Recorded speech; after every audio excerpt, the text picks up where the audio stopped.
Dobrý den, tak já bych vás chtěl přivítat ve Veterán muzeu v Uherském Ostrohu, které se teda nachází tady v původním obchodním domě židovské rodiny Adlerovy a nachází tady se expozice z historie obchodu, živností, řemesel, mezi kterými jsou historické motocykly značek ČZ, Java, Indian, Praga, BD 500, Čechy, Bemberland, tady máme 2 kusy a můžete se nahlédnout dovnitř.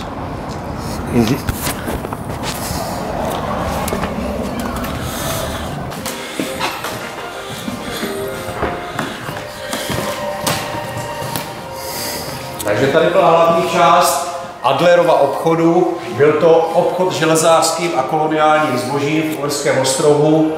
Tam, co to tam je vystaveno, tam to všechno se prodávalo. Tamhle máme ten sortiment na ty cedule, ano. Ano, a muzeum se teda tady nachází ve 4 halách. Tady je nějaká historie rodiny Adlerovy. Jediné fotografie, které se mi podařilo pozbírat, z druhé strany je projekt původního plánu domu. Byla to funkcionalistická stavba, jehož autorem byl místní rodák židovského původu Josef Hahn, který sídlil ve Vídni. Expozice věnovaná místním živnostníkům, kde byly tady v Uherském Ostrohu úžasné firmy, několik koloniálů, pivovarská hospoda.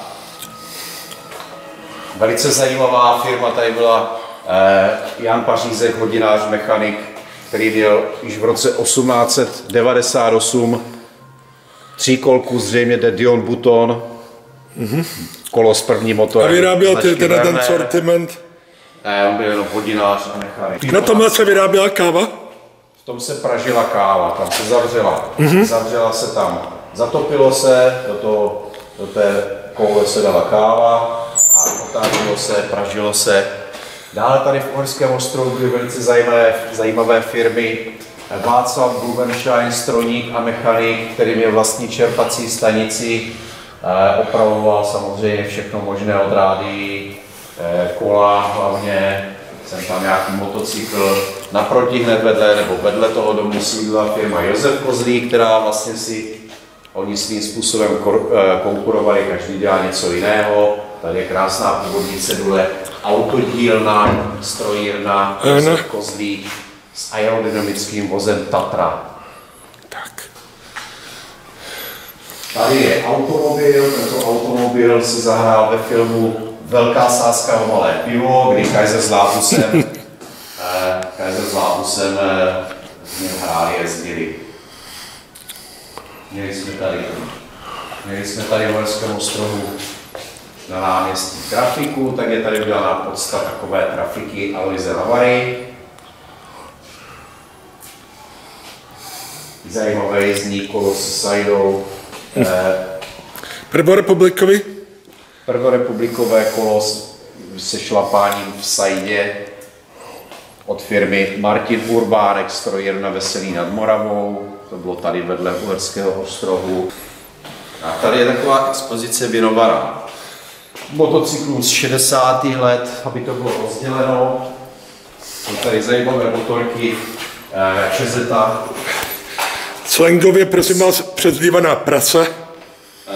Čezeta a hlavně se sidecarou Bruzeta v původním originálním stavu od konstruktéra pana Kocha, který jako první konstruoval motocykl Čechy BD 500. Čechy, Praga BD 500. Tak tady jenom za sebe řeknu, našel jsem krásného čmeláka, který v řadě plánku modelář vydal můj kamarád Milan Vostrý. No tady začínám mít strach z té věci napravo. Co pak to je? Tady máme udělanou starou lékárnu, součástí je ordinace zubní, lékařská.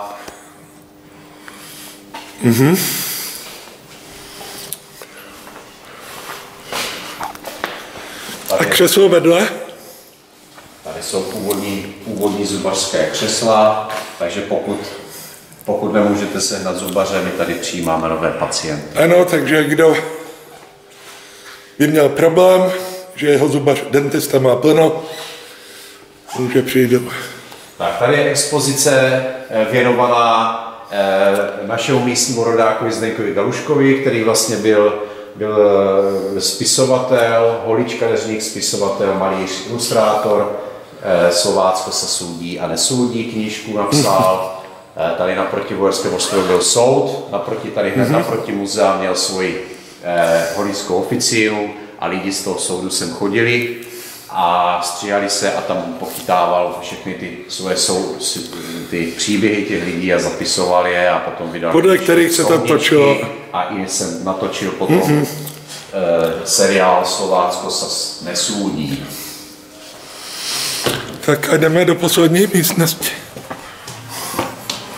Tak a podíváme se ještě nahoru a tam bude něco velmi zajímavého. Tady jsou ty v podstatě nejlepší asi motocykly. Je tady celý koutek podsta věnovaná panu Jaroslavu Kochovi, konstruktérovi, motocyklovému závodníkovi, který tento motocykl zkonstruoval.